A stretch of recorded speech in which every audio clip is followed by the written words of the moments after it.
Here's what I discovered that happens to you in life, that you will go through things, and while you're going through them, you can't understand why it's happening to you. But after you go through it, you get back and you look at it and you say, oh, now I understand why I needed that lesson. But after I got through it, then I saw that that was preparing me for bigger and better things.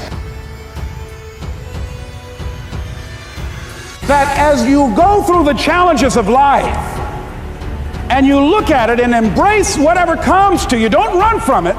Step toward it. Don't try and duck it like most people do. See, most people want it easy. See, easy come, easy what? Easy go.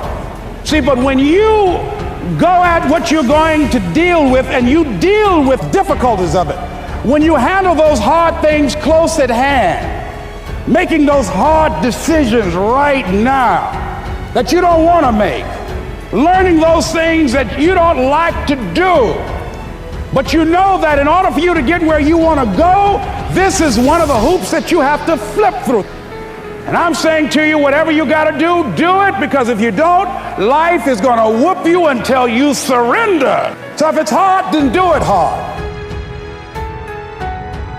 You're going to focus to develop your skills. The guy was the new owner of a baseball team that was in the basement of the league when he took it over. He went to the picture and he said, what is your best throw? And he said, well, I got a good curveball and I've got a good fastball. And he went on talking about his different throws. He said, but tell me this, what is your best throw? He thought for a moment. He said, I've got a good fastball. He said, that's all I want you to work on. Nothing else. Just develop your fastball. The next year, they went to the World Series. Most people don't know where their fastball is. Most people go through life never discovering what their talents are. Most people never develop their talents. They have skills and abilities, but if you don't nurture them, if you don't develop them, they will never serve you. Your gifts can take you many places if you develop your gifts. Most of us don't like to do those things that come easy to us. I've always loved to talk to people. I decided, taking this advice, to develop my skills as a speaker. And my gift has developed and it's taken me many places. You have something that you brought to the universe, and that if you decide that my life deserves my developing this, what I do well, and becoming the best at it, and mastering myself, and seeing what I have within me, if you decide to drop your buckets where you are and develop your gifts, I grant you, you'll never ever be without. I grant you that your gifts will take you places that will literally amaze you. I grant you that if you begin to work to develop your gifts, you'll develop a strong sense of happiness. You'll get a larger vision of yourself, because part of beginning to get a larger vision of yourself, all of us need some area of our lives where we can have a feeling of competence. That people know when they think about this area, that's something you do. That you eat and sleep that. And that you do that. You do that. And people know it. So you've got to work on it. The ideal situation for a man or woman to die is to have family members praying with them as they cross over. He said, but imagine, if you will, being on your deathbed and standing around your bed, the ghost of the dreams, the ideas, the abilities, the talents given to you by life, and that you, for whatever reason, you never went after that dream. You never acted on those ideas. You never used those talents. You never used those gifts. And there they are, standing around your bed, looking at you with large, angry eyes, saying, we came to you, and only you could have given us life. And now we must die with you forever.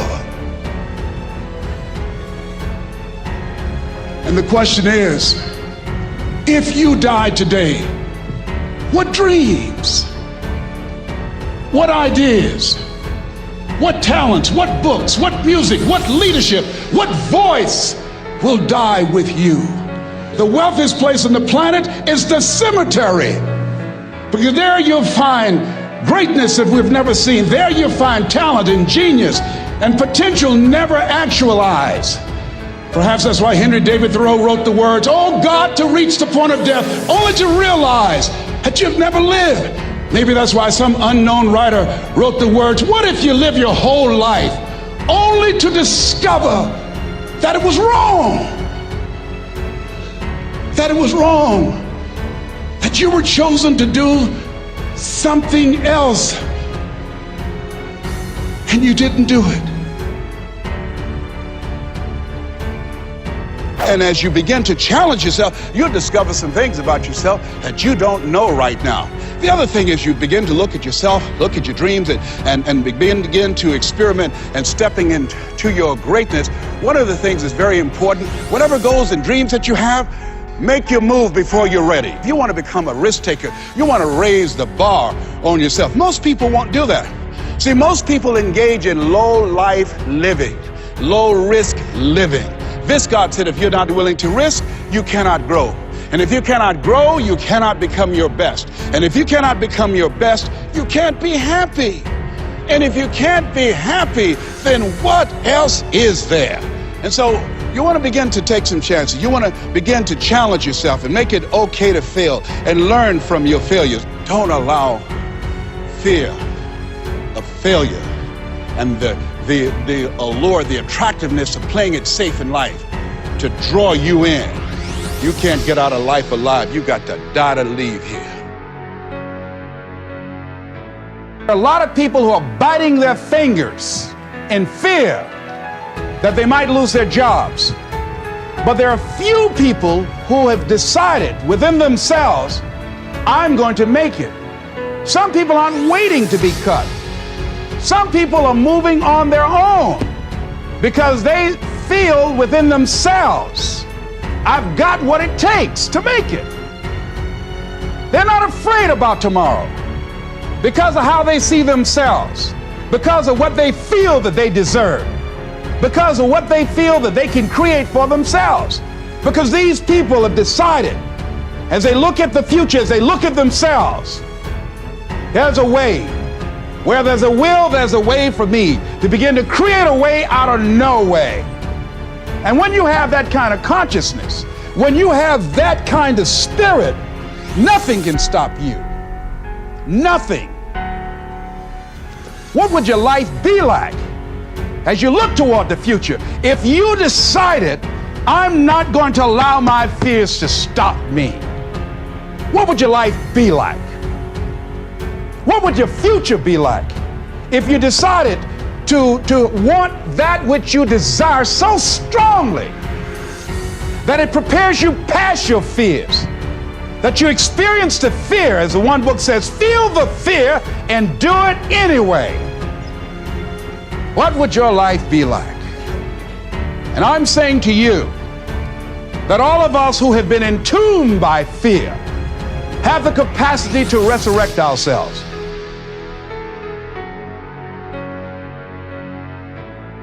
Think of some major goal you want, or maybe it's one you're already working on and you have experienced a lot of setbacks, a lot of defeats. You've experienced a lot of disappointment. Maybe you've already given up, and maybe you just need a little fire, a little encouragement to get back in the game again. Here's what I want you to look at. There are winners, and there are losers, and there are people who have not discovered how to win. And all they need is some coaching. All they need is some help and assistance, just a little support. All they need is some insight or a different strategy, a plan of action to make some adjustments that will open up the key to a whole new future for them, that will give them access to the unlimited power that they have within themselves. That's all that they need. So what I want you to do is think about something you want for you, that's real for you, that's important for you, that will give your life some special meaning and power. And I don't even want you to say, I can do that. I don't want you to assume that. See, 5 years ago when I started out in this area, I would not have been able to make the mental leap that I would be up to where I am right now. I don't want you to begin to just psych yourself out. No. I want you to be able to say something to yourself that will enable you to maintain a level of integrity with yourself. That when you say this, even when you face tremendous setbacks, it will be a benchmark to keep you in the game, to keep you moving forward and experimenting and readjusting your strategy and your plan of action, continuously looking for ways to win.